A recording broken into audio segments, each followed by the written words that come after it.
Okay, so we got warm up here from start to finish. So first thing we're gonna do is 5 rolls greater stretch each side. All right, so everything is to pace here. So you're gonna walk yourself out. Foot comes up outside the hand, rotate, big exhale, boom. Nice, you're gonna switch legs, exhale. Try to get that last couple inches of range of motion. You're gonna come all the way back up to the feet. When you're coming up, try to drive your heels to the ground. All right, so 4 more here. Exhale, full range. When you're doing this stuff, you know, those last few degrees of range of motion where you really get the benefit from, so just slopping through it, you're not gonna do a lot. So you should be at the same pace here, right? Taking the same amount of time with each movement. On our 3rd rep here, extend, exhale. And when you're doing this one, think about trying to turn your sternum towards the ceiling, right? So don't just flop your arm. It's easy to have your arm come back behind you, kind of overextend your shoulder, but we're really looking for your chest to rotate, not just your arm, right? All right, that's 4. Coming up on the last one here. Big rotation, chest, see your chest opens all the way up to her side. Perfect. All right, so now we're gonna go into down dog to cobra. So we're gonna do 10 reps here. Really looking for pressing of the heel to the ground. So when you're coming up, should be a big stretch towards your hamstrings. The heels come to the ground, hold back, your body stretched. The other thing is when you extend up with your butt up, you want to think about pressing, like really pushing the ground away from you, full extension, and like push your head as far away from your hands as you can, and try to activate the muscles on your ribs, like your serratus. So big push there, heads all the way through, and then extend, look to the sky, exhale, right there. Going 10 reps here. I'm on 6. Nice. You'd say really taking your time. In the middle of the movement, you can kind of, you know, have a decent pace, but at the end ranges, that's when it counts.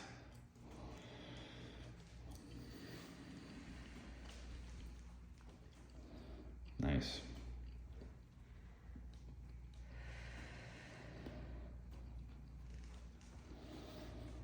All right.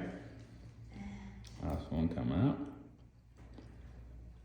Next thing we're gonna do is a scorpion to pigeon. So this is a tough movement. All right, so we're gonna do 8 each side.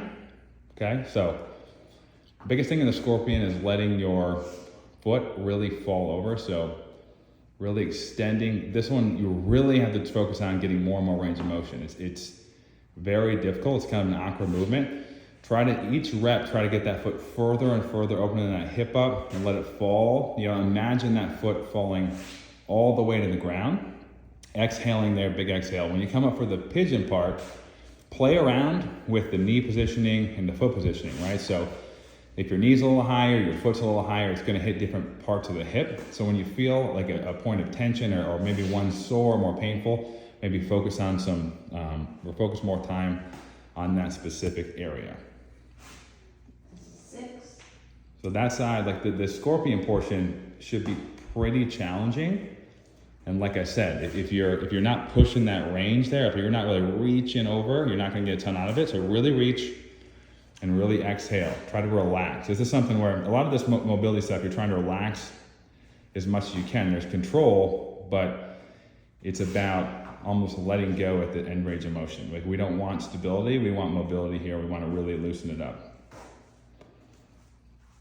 Right? You can see she's taking her time at the end ranges again. Open up that hip up. Like there's no reason on 8 reps, your 8th rep should have substantially more range of motion than the first rep.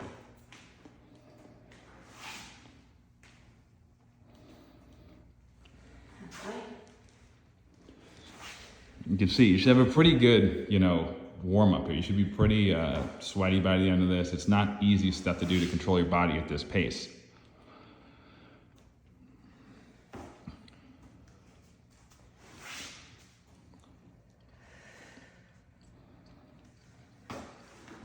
Last one.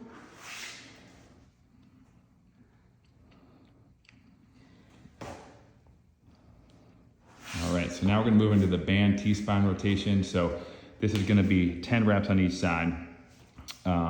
This is very similar to the world's greatest stretch.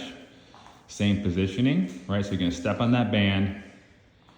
You want pretty good tension here so you can do it, right? So you don't want a ton of slack, and we don't want to go all the way down to the point there's a bunch of slack in the bottom. So you can see Katie's gonna start, there's tension on that band there. Open that chest up again. You're turning your entire chest. You want to lock out that arm. Turning, you can see your chest is opening all the way up. You don't want, this is not an arm-driven movement. Think about like your arm being relatively stationary compared to your chest and getting that movement through the middle of your spine.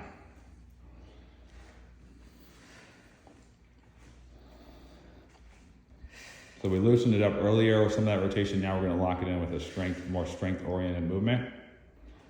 And we're blocking your lower spine from rotating with that hip. That knee being up doesn't allow your low spine or your lower lumbar to rotate. Other side now.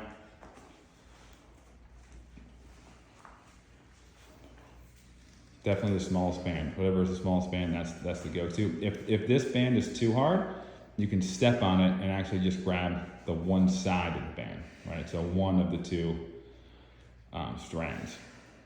The one side will be really loose, but that's okay.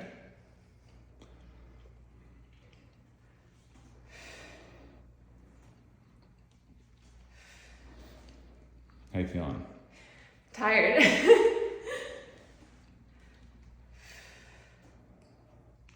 All right, again, you're exhaling, big move there. You should feel the middle of your back. Now we're gonna move on to a 90-90 rotation. All right, so you can send your butt nice and tall. If you can do this without touching the ground, you can see Katie's hands are off the ground here. So you're gonna rotate. You're gonna basically, your feet are gonna stay stationary. You're gonna rotate, flop the knees over, reach all the way through. Hand comes down. Perfect. Boom. See, hands are up, tough, got good control there. Big exhale and reach. If it's too difficult, you can put your hands down when you transition side to side, but it should be pretty smooth. This is 10. 10, yep.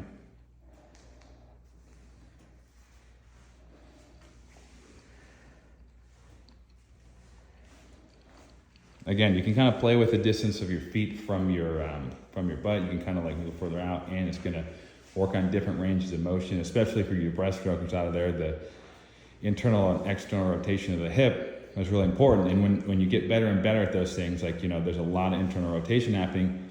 You want to make sure there's balance on both sides. You want to make sure that you have equal internal and external, meaning in and out at the hip, because when you get those imbalances, like swimming is a repetitive sport, so those imbalances create injury. So, you know, when there's resistance or something doesn't feel like it's easy to do, chances are you should probably work on it a little more, spend a little more time, and just make sure you're really exploring that range of motion. This is it. Last two.